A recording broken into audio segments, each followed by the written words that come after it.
Daniel's breath stopped. The boy looked exactly like him.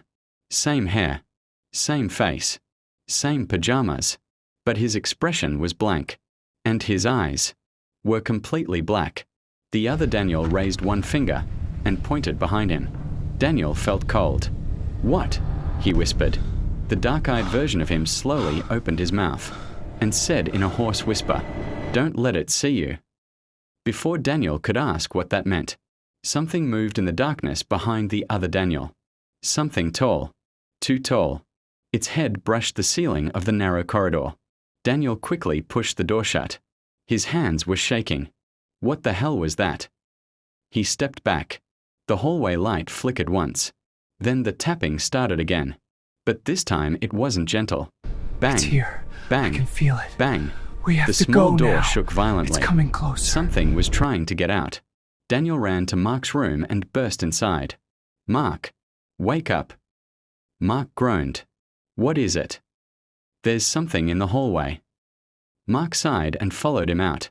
But when they reached the hallway, the door was gone again. Just the wall. Mark crossed his arms. "Seriously?" Daniel pointed. "It was right here." "Go to sleep, dude." Mark walked back to his room. Daniel stood there alone. Then he heard it again. But this time, it wasn't coming from the wall. It was coming from behind him. Daniel turned slowly. His bedroom door was open. And inside his room, someone was sitting on his bed. In the dark, Daniel slowly stepped closer. "Hello." The figure stood up. Moonlight from the window lit its face. It was him again. But this version looked terrified.